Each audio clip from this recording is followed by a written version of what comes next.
جیسے آج فلٹر پانی پینا ہم فخر سمجھتے ہیں،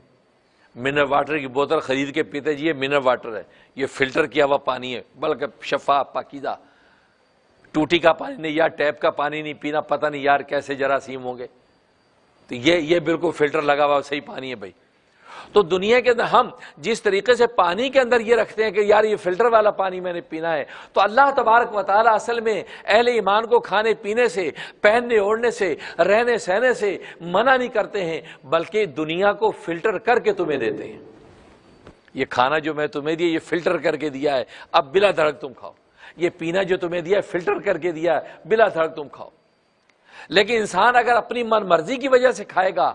تو ہو سکتا ہے کہ وہ غلیظ چیز کھا بیٹھے، ہو سکتا ہے کوئی ناپاک چیز کھا بیٹھے، ہو سکتا ہے کوئی بری چیز کھا بیٹھے جس سے انسان کی روحانیت و جسمانیت دونوں کے لیے ہلاکت کا باعث ہو جائے۔ تو اعمال حسیہ اور اعمال شریعہ یہ دونوں کے دونوں اعمال، اس میں بھی انسان اللہ تبارک و تعالیٰ کا منشا کا پابند ہو کے چلتا ہے تو پھر دنیا میں اللہ تبارک و تعالیٰ اس کے تقوی والوں میں نہ صرف شامل کر دیتے ہیں بلکہ وجعلنا للمتقین اماما، اس کو تقوی والوں کا امام بنا دیتے ہیں۔ تو دیکھا انسان کی فطرت یہی نکلی کہ انسان زندگی کے ہر شعبے میں باکمال رہنا چاہتا ہے،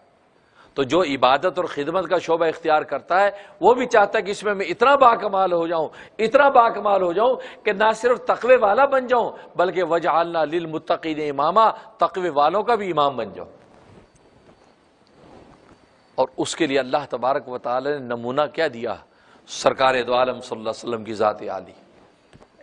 آپ کی ذات اقدس بطور نمونہ ہمیں دے دی کہ ان کے اعمال حسیہ کو دیکھو، یہ کھاتے کیسے ہیں، پیتے کیسے ہیں، سوتے کیسے ہیں، جاگتے کیسے ہیں، بولتے کیسے ہیں، نشست و برخاست کیا ہے، دوستوں کی محفلیں کیسی ہیں، بیوی بچوں کے ساتھ حسن سلوک کیا ہے، غیروں کے ساتھ ان کا رویہ کیا ہے، ان کی زندگی کو دیکھو تو تم اپنے اعمال حسیہ جینے کے جو احوال ہے، دنیا کی زندگی جو ہے، اگر اس کے خطوط تم نے درست کرنے ہیں تو بھی اس رسول کو دیکھو، تمہاری زندگی کے خطوط درست ہو جائیں گے۔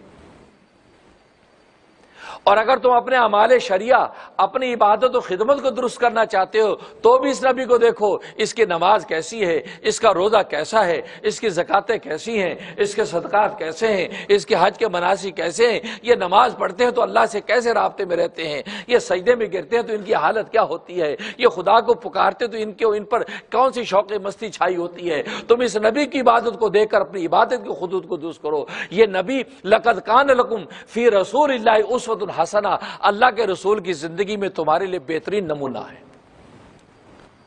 تو گویا کہ اللہ تبارک و تعالیٰ نے ایک ماڈل بھی ہمیں دے دیا کہ یہ ماڈل ہے تمہاری لائف کے لیے آئیڈیل۔ تمہیں خود سوچنے کی ضرورت نہیں یار مجھے کھانا کیسے ہے، نہیں، رسول اللہ کو دیکھو وہ کھاتے کیسے ہیں، آپ اس طرح کھائیے۔ اور رسول اللہ کو دیکھو وہ پیتے کیسے ہیں، آپ اس طرح پیے۔ رسول اللہ کو دیکھو وہ سوتے کیسے ہیں، اس طرح سو جائیے۔ رسول اللہ کو دیکھو دوستوں کے اس کا حسن سلوک کیسا ہے، اس طرح کرتے جائیے۔ آپ کو خود کوئی چیز وضع کرنے کی ضرورت نہیں، آپ کو آج کی مغربی دنیا سے کوئی سبق لینے کی ضرورت نہیں کہ یہ سوتے کیسے، جاگتے کیسے، کھاتے کیسے، پیتے کیسے ہیں، سیدھے ہاتھ سے کھاتے کہ الٹے ہاتھ سے کھاتے ہیں، نہیں، آپ رسول اللہ سے کو